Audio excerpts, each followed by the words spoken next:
이 많이 관심을 갖는 분야 중에 하나는 요즘 현대인들이 가장 앓고 있는 이 가려운 곳 중에 하나가 저는 우리 한국 소비자들 하나같이 외로워한다는 거죠. 이런 외로워하는 감성, 이 외로워하는, 즉 이 외로워하는 한국인들에게 마음을 다독여주는 이런 사업이라든지 이런 부분들을 오히려 남성보다 여성이 훨씬 더 잘할 수 있는 분야라고 할 수 있겠고요. 특히나 이런 뷰티 관련 사업이라든지 이런 쪽 같은 경우는 여성들이 단연 성과 창출에 있어서는 압도적이라고 할 수 있겠습니다.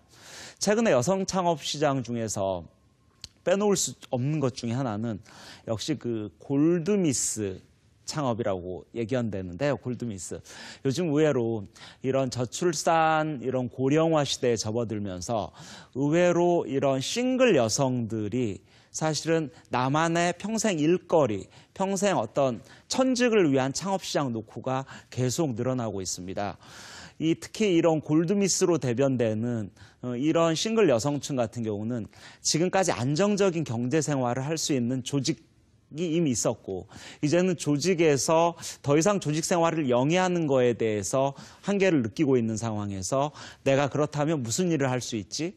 이러기 위해서 내가 독립한다면 내가 독립할 수 있는 제대로 된 창업 아이템, 창업 시장 어느 쪽을 봐야 될 것인가 이런 걸 문의해 오시는 분들이 상당히 많아지고 있습니다.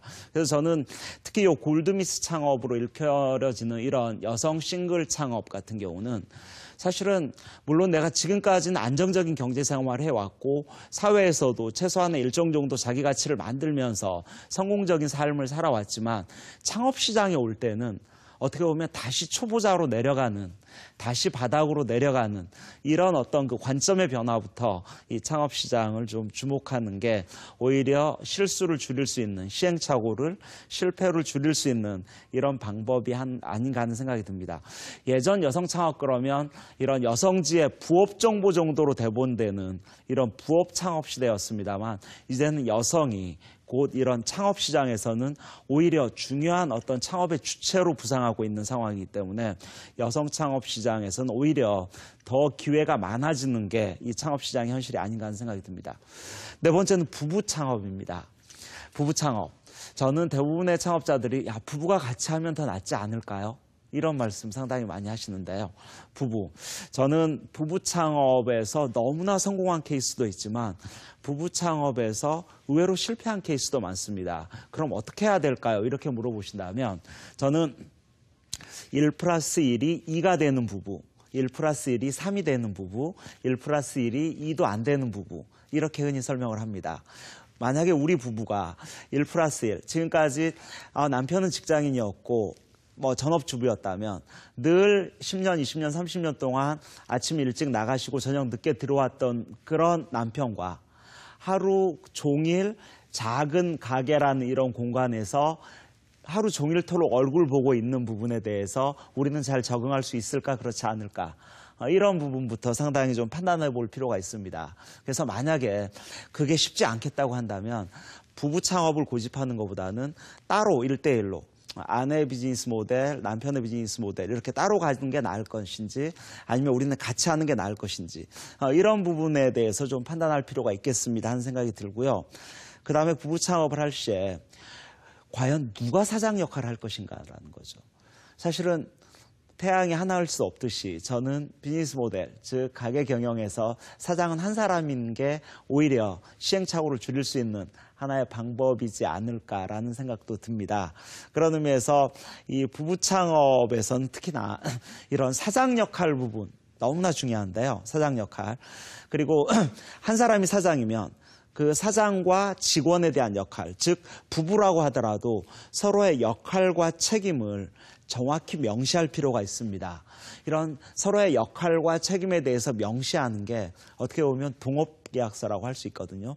야, 부부 창업하는데 무슨 동업계약서까지 얘기해야 됩니까?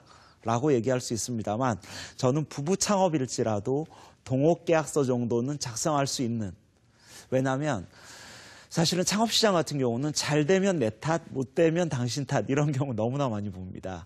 그리고 최악의 상황은 만약에 창업시장에서 성과 창출이 제대로 안 된다고 한다면 이는 곧 사실은 부부간에 어떻게 보면 등을 돌리는 이런 최악의 상황도 일어나지 않는 법은 없기 때문에 미연에 방지하는 차원에서도 그다음에 서로의 역할과 책임을 명확히 한다는 차원에서도 동업계약서 너무나 중요한데요. 저는 사실은 이 동업계약서는 창업시장에서 꼭 부부 창업의 동업계약서뿐만 아니라 요즘 동업하면 망한다 이런 개념보다는 오히려 동업으로 인해서 성과 창출이 되는 이런 경우가 의외로 많습니다. 그래서 동업계약서를 어떻게 작성해야 될까요? 이렇게 물어보시는 분들 상당히 많은데요.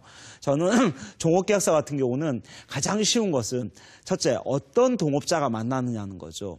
돈만 투자하는 똑같은 초보 창업자가 만나는가, 아니면 한 사람은 기술이 있고 한 사람은 돈을 투자하는가, 아니면 둘 다 기술이 있는가, 이런 부분을 정확히 개인의 역할을 정하고 역할에 따른 지분 설정이 가장 중요하겠죠.